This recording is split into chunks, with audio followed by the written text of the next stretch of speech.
Maths में कितनी ताकत है, चक्र वृद्धि ब्याज में कितनी ताकत है ना, और गुणा में कितनी ताकत है, ये आपको पता होनी चाहिए। तो एक छोटी सी कहानी एक एग्जाम्पल के माध्यम से मैं आपको देना चाहूंगा। एक बार एक राजा था जिसको अपनी धन अपनी संपत्ति का बहुत घमंड था, है ना। उसको लगता था कि पूरे देश में, पूरी पृथ्वी पर जितना धन मेरे पास है, जितनी संपदा, जितना अनाज, जितना भंडार मेरे पास है, वो किसी के पास नहीं है, और कोई मुझसे कुछ भी मांग ले मैं उसको खाली हाथ जाने नहीं दूंगा। बहुत घमंड था।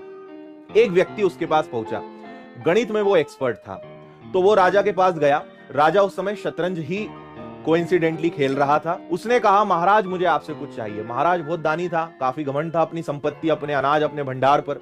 तो उस व्यक्ति ने कहा कि महाराज मुझे ये जो आप चेस बोर्ड है ना, जो शतरंज का बोर्ड बना हुआ है, मुझे इसके हिसाब से कुछ चावल के दाने चाहिए। तो महाराज ने कहा, यार इतनी सी बात है, बोल कितने चाहिए, जितना चावल तुझे लगेगा। 10 साल का अनाज चाहिए, 20 साल का अनाज चाहिए तेरे परिवार के लिए, बता कितने साल का अनाज चाहिए, मैं दूंगा। ठीक है, बहुत ज्यादा नहीं चाहिए, बस आप हर एक बॉक्स पे पिछले बॉक्स की तुलना में दुगने अनाज, दुगने चावल के दाने रखते जाना। मान लीजिए यहां पे आपने 1 दाना रखा, तो महाराज यहां 2 रख देना, यहां 4 रख देना, यहां 8 रख देना, यहां 16 रख देना, यहां 32 रख देना, यहां 64 रख देना, यहां 128 रख देना। और बस महाराज ऐसा करते करते मुझे ये जो 64th बॉक्स है, इस पर जितने अनाज के दाने आए, इतने सब मुझे इकट्ठा करके दे देना। ठीक है, महाराज गणित में कच्चा था, ठीक है, लेकिन उस वहीं साइड में एक मंत्री खड़ा था। उसने कहा, महाराज ये एक्सेप्ट मत करना, मर जाओगे तुम, अपने पास इतना अनाज नहीं है। तो महाराज तो भाई घमंड में था। अरे बोले, इतनी सी बात, बस इतना ही चाहिए। मंत्रियों, जो 64वें बॉक्स पे जितने चावल के दाने आ जाएं, वो सब इकट्ठा करके इस व्यक्ति को दे दो और इसको बताओ कि इसने किससे टक्कर ली है। ज्यादा आगे नहीं बढ़े, वो केवल 30-40 बॉक्स तक बढ़े और उसके सिपाही दौड़ते हुए आए। बोले, महाराज पूरे राज्य में भी अगर चावल के दाने इकट्ठे करेंगे ना, तो इतने चावल के दाने नहीं मिलेंगे जितने ये इंसान मांग रहा है। महाराज ने कहा, क्या बात कर दी, ऐसा कैसे हो सकता है। फिर महाराज को उन्होंने गणित सिखाया, और वो गणित आपके काम का है। यहां पर क्या होता है भाई, शुरुआत में लगता है कि 1 का दुगना 2, 2 का दुगना 4, 4 का दुगना 8, 8 का दुगना 16।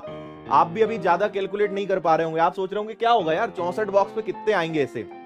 ठीक है, आप अगर यहां ध्यान से देखें तो ये 2, 2 की घात 1, 2 की घात 2, 2 की घात 3, 2 की घात 4, 2 की घात 5, 2 की पावर 6, 2 की पावर 7, ऐसे करते करते अगर मान लीजिए यहां पे हम 64वें बॉक्स पे देखें, थोड़ी देर के लिए हम माने कि 2 की घात अगर यहां 64 भी आ जाए, ठीक है, आपको अंदाजा नहीं है कि 2 की पावर 64, 2 की घात 64 कितनी बड़ी संख्या होती है। मैं आपको अब वो दिखाता हूं, ये पढ़ो अब आप। चावल के भुगतान की घातीय वृद्धि के बाद राजा को जल्दी एहसास हुआ कि अपना वादा पूरा करने में वह असमर्थ था, क्योंकि 20 वर्ग में ही राजा को 10 लाख चावल के दाने डालने पड़े। 64वें वर्ग में, ये देखिए सबसे खतरनाक, 64वें बॉक्स पे उस राजा को इतने चावल के दाने चाहिए। अगर पूरे शतरंज के सभी खानों पर रखे गए चावल के दाने को जोड़ा जाएगा ना, तो लगभग इतने चावल के दाने लगेंगे। इसलिए कभी मैथ्स को अंडर एस्टिमेट मत करना, मैथ्स में लगाना दिमाग। ये लगभग 210 बिलियन टन। अब आप खुद कैलकुलेट करना अपने मन से, 210 बिलियन टन कितना होता है। आप इससे अंदाजा लगाइए कि उस व्यक्ति ने जितने चावल मांगे ना, वो चावल किसके बराबर हैं। पूरे भारत पर 1 मीटर मोटी परत से पूरे भारत को ढका जा सकता है, इतना चावल होता है। अगर 2 की पावर 64 तक कोई चला गया तो, समझ में आ रही है बात। 2 की घात 64 करते करते अगर जाओगे तो पूरे शतरंज के बोर्ड पे अगर कैलकुलेट करोगे और सारे चावल के दाने को इकट्ठे करोगे, तो पूरे भारत देश को 1 मीटर चावल की मोटी परत से ढकने के लिए जितना चावल लगेगा ना, इतना चावल आएगा, इतने दाने आएंगे, जो कैलकुलेशन होगी इतना भारी भरकम अनाज के रूप में प्राप्त होगा। तो ये होता है चक्र वृद्धि ब्याज का कंसेप्ट, या इसको बोलते हैं क्रमिक जो वृद्धि होती है ना, मल्टीपल में जो ग्रोथ होती है, 2, 4, 8, 16, 32, बढ़ते बढ़ते इतना भयंकर हो जाता है कि परिणाम आपके सामने है। इतनी बड़ी संख्या में जो है चीजें बनती हैं, है ना। तो ये कॉम्पिटिटिव एग्जाम्स की तैयारी करने वाले हर विद्यार्थी को पता होना चाहिए कि मैथ्स में कितनी ताकत है।